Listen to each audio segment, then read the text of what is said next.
وعم تمشي؟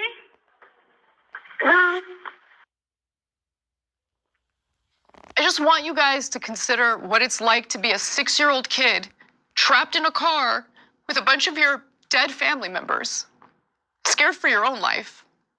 Anyway, I'm sorry, it's just difficult to get through this story.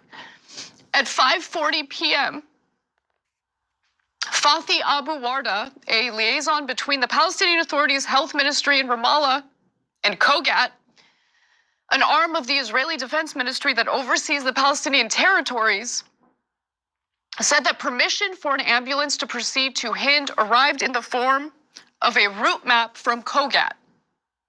So Israelis are the ones who are communicating the route map.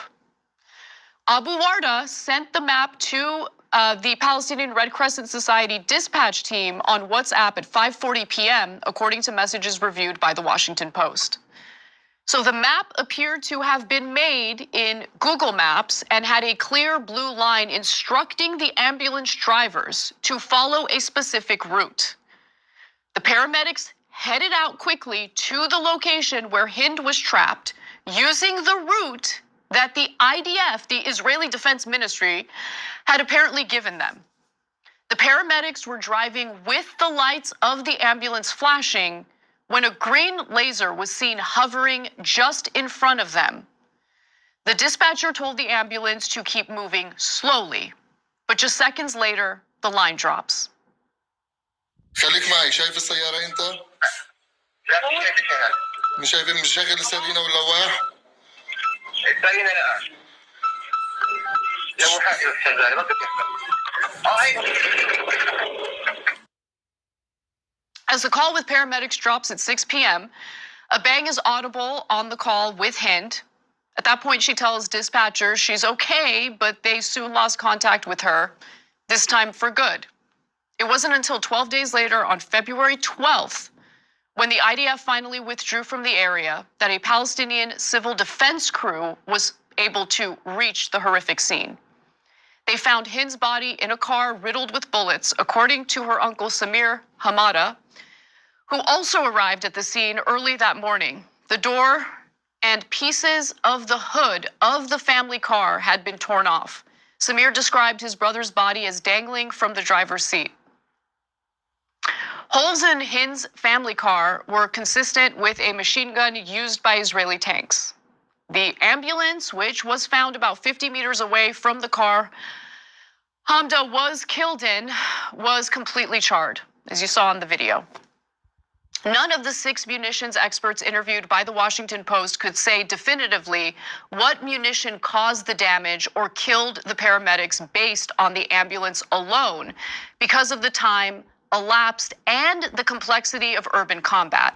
They agreed, however, the damage to the ambulance was consistent with the potential use of a round fired from Israeli tanks that matched the vehicles captured in satellite imagery in the area that day. Among the killed Palestinians were, of course, 6-year-old Hind Rajab, Bashar Hamada and his 13-year-old daughter, Layan, along with 4 other family members. The paramedics who were killed were Yusuf, Zeno, and Ahmad al-Madoun. The Israeli Defense Forces originally claimed that their forces weren't even present or within firing range of the Hamada family car. But later, the US State Department said the Israelis admitted that there had, in fact, been IDF units in the area. So once again, detailed investigations pour cold water on Israel's denials.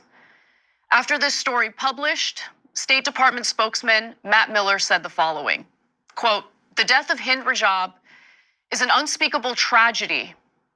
So what we are going to do is take the information that is contained in the Washington Post story. We're going to go back to the government of Israel and ask them for further information.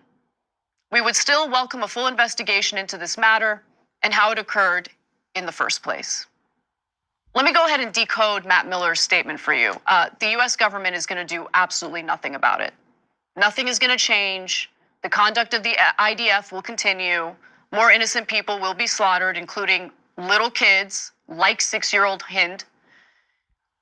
And Americans get to feel super hopeless about it because both political parties are overwhelmingly in support of anything and everything the Israeli government wants to do.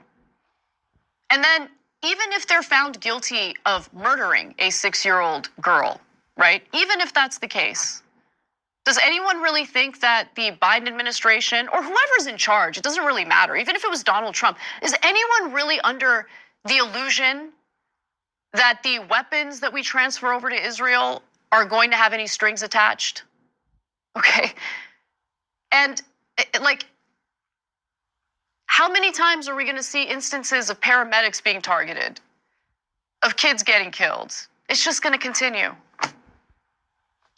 And that's the worst part about all of this. You see the faces of the kids who get killed, you see the outcome of the investigations, and then you see the pathetic response by our State Department and our federal government.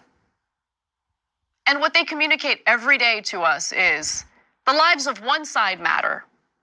What happened to Israeli civilians it can only be amounted to an atrocity, should only be considered terrorism, and I agree with that take entirely. But when it comes to little girls like Hind, a 6-year-old whose final moments on this earth consisted of her being trapped in a car with her dead relatives, we're gonna ask some questions and then hope that the American people will forget about this story. Some of us don't forget. I'm one of them. These are the kinds of stories that blacken my heart.